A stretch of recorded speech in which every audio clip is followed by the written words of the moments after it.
کہاں ہیں؟ اب صرف ان کے اچھے اعمال ہی کام آ سکتے ہیں۔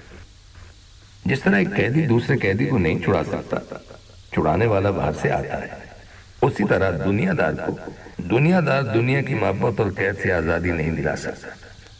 اس کے لیے اللہ والوں کی صحبت ضروری ہے، جو بظاہر دنیا میں ہے مگر اپنی روح کے مقام میں وہ دنیا سے باہر ہے۔ سامعین، جیسے کہ آپ جانتے ہیں کہ غصے میں عقل درست نہیں رہتی اور انجام سوچنے کا ہوش نہیں رہتا، اس لیے زبان سے نامناسب بات اور ہاتھ سے زیادتی اور ظلم ہو جاتا ہے، اور کبھی غصے میں 3 طلاق دے کر زندگی بھر رونا پڑتا ہے، اور کبھی غصے میں بے اندازہ مار پیٹ سے قتل و ہلاکت تک کا جرم ہو جاتا ہے، جس کی وجہ سے کتنے گھروں کے اور خاندانوں کے چراغ ہمیشہ کے لیے بجھ جاتے ہیں۔ حدیث میں آتا ہے کہ غصہ شیطان کی جانب سے ہے، اور شیطان آگ سے پیدا ہوا ہے، اور آگ کا علاج پانی ہے۔ اس لیے جب غصہ آئے تو وضو کر لینا چاہیے اور پانی پی لینا چاہیے۔ علاج اس کا یہ ہے کہ جس پر غصہ آئے اس کو اپنے سامنے سے ہٹا دیا جائے۔ اگر وہ نہ ہٹے تو انسان خود ہٹ جائے۔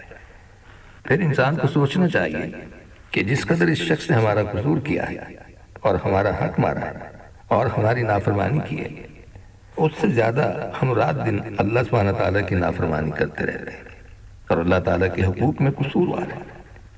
اس کے باوجود اللہ تعالیٰ اپنی مہربانی اور انعامات ہم سے نہیں چھینتے، اور جس طرح ہم چاہتے ہیں کہ اللہ تعالیٰ ہمارا قصور معاف کر دے، اسی طرح ہمیں بھی چاہیے کہ ہم اللہ تعالیٰ کے بندوں کی خطاؤں کو معاف کر دیں۔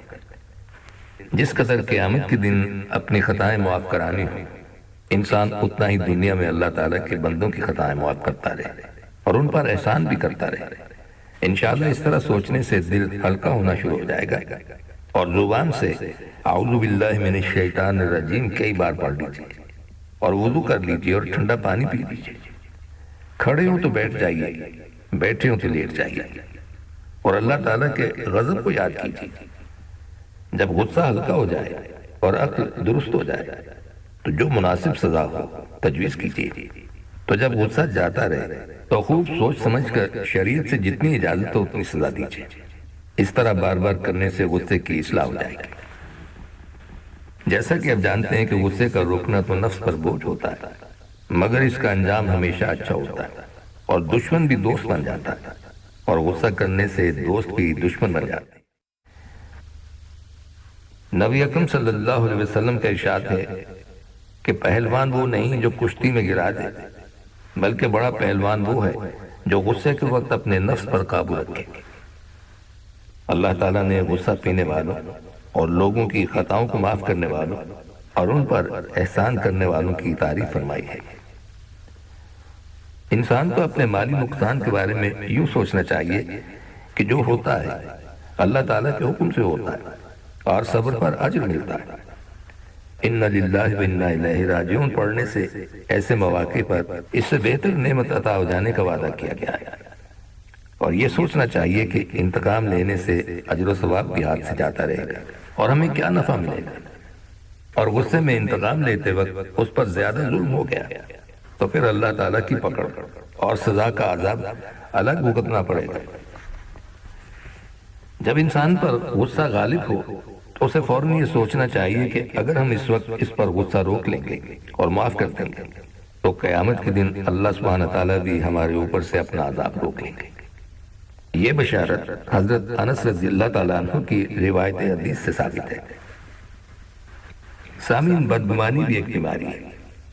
اس بیماری سے انسان میں عداوت، نفرت، دوسروں کو حقیر سمجھنا، حقارت، حسد اور غیبت کی بیماری پیدا ہو جاتی ہے۔ جب کسی کی طرف سے برا گمان آئے تو فوراً یہ خیال کیجیے کہ بدگمانی پر قیامت کے دن دلیل اور گواہی پیش کرنا ہوگی، اور ہمارے پاس یقینی دلیل اور گواہی ہے نہیں، تو کیوں جھگڑے میں پڑے؟ کیوں نہ ہم نیک گمان رکھیں تاکہ بلا دلیل اور بلا گواہی ہم کو ثواب ملتا رہے۔ جو لوگ ادھر کی بات ادھر لگاتے رہتے ہیں اور لوگوں میں نفرت اور عداوت پیدا کرتے ہیں، ان کو چغلخور کہتے ہیں۔ چغلخور کا علاج یہ ہے کہ اس کا ہاتھ پکڑ کر اس شخص کے پاس لے جائے اور اس سے دریافت کرے کہ یہ آپ کے بارے میں یہ بات مجھ سے نقل کرتا ہے۔ اگر وہ جھوٹا نکلا تو پھر کبھی چغلی نہیں کرے گا، اور اگر سچا نکلا تو وہ شخص شرمندہ ہو کر معذرت کرے گا، اور اس طرح اسے پھر کبھی چغلی کھانے کی ہمت نہیں ہوگی۔ سامعین، زبان کی بے شمار آفتیں، بے فائدہ کلام کرنا، ضرورت سے زائد کلام کرنا، نافرمان لوگوں کی اور ظالموں کے بیہودہ قصوں کو بیان کرنا، بحث مباحثہ کرنا، لڑائی جھگڑا کرنا، کلام میں بناوٹ کرنا جس کو تصنع کہتے ہیں، گالیاں دینا، بدزبانی کرنا، اور بڑوں کے ساتھ بدتمیزی کے کلمات نکالنا، لعنت کرنا، یہ عادت عورتوں میں زیادہ ہوتی ہے۔ خلاف شرع اشعار پڑھنا، حد سے زیادہ ہنسی مذاق کرنا، کسی کا راز ظاہر کرنا، جھوٹا وعدہ کرنا، جھوٹ بولنا، البتہ دو مسلمانوں میں صلح کروانے یا مظلوم کو اپنا حق لینے کے لیے جھوٹ بولنا چاہیے۔ غیبت کرنا یعنی کسی کی پیٹھ پیچھے اس طرح بات کرنا کہ اگر وہ موجود ہو تو برا مانے، خواہ وہ بات سچی ہی کیوں نہ ہو، یہ فعل حرام ہے، اور اس کی نیکیاں قیامت کے دن چھین کر اس کو دے دی جائیں گی جس کی غیبت کی جائے گی۔ چغل خوری کرنا، کسی کے منہ پر اس کی تعریف کرنا یا خوشامد کرنا، البتہ اگر اس تعریف سے اس کے اندر بڑائی آ جانے کا خوف نہ ہو بلکہ اس کا نیک کام کے لیے حوصلہ بڑھ جائے تو مذائقہ نہیں۔ بول چال میں باریک غلطیوں کا خیال نہ رکھنا، مثلا اکثر لوگ کہہ دیا کرتے ہیں کہ حضرت آپ کے منہ سے جو دعا نکلے گی وہ ضرور قبول ہوگی، یا کچھ لوگ یوں کہتے ہیں کہ اوپر اللہ ہے اور نیچے آپ ہمارا سہارا ہے۔ یہ سب باتیں شرک کی ہیں۔ عوام کا علماء سے ایسے سوالات کرنا جو ان کی اپنی ضرورت سے تعلق نہ رکھتے، یعنی فضول اور بے ضرورت سوالات سے ان کا وقت ضائع کرنا۔ زبان کی سب بیماریوں کا علاج یہ ہے کہ جب انسان بولے یہ سوچ کر بولے کہ جو بات کرنا چاہتا ہوں میرا رب اور میرا مالک اس بات سے خوش ہوگا یا ناخوش ہوگا۔ اگر خوش ہونے کا دل میں جواب آئے تو بات کی جائے، اور اگر ناخوش ہونے کا اندیشہ آئے تو خاموش رہا جائے۔ شیخ سعدی رحمۃ اللہ علیہ فرماتے ہیں کہ بغیر سوچے سمجھے بات مت کرو، اگرچہ دیر تک خاموش رہنا پڑے تو اس میں کیا غم ہے کہ دیر تک خاموشی کے بعد مفید بات کی جائے۔ سامعین، ریا یعنی دکھاوا بھی ایک بیماری ہے۔ نیک کام لوگوں کو دکھانے کی غرض سے کرنا اور لوگوں میں واہ واہ اور جاؤ تعریف کرنا دکھاوا ہے، اس کو ریا بھی کہتے ہیں۔ قیامت کے دن ایسے نیک اعمال جو ریا کے لیے کیے گئے تھے بجائے ثواب کے الٹا عذاب ہوں گے۔ البتہ مرنے سے پہلے اگر توبہ کر لی جائے تو مغفرت کی امید کی جا سکتی۔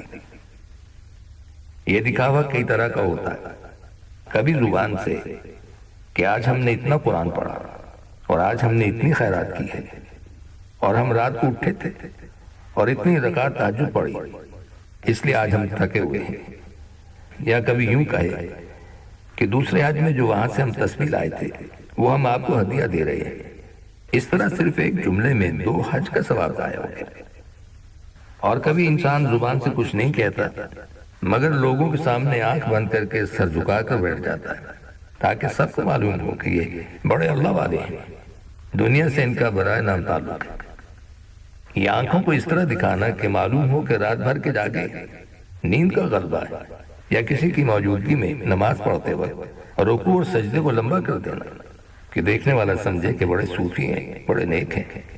یہ سب بیماری حب جا سے پیدا ہوتی اور مخلوق کی نظر میں عزت چاہنے کی حرص سے ریا کا مرض ہوتا ہے۔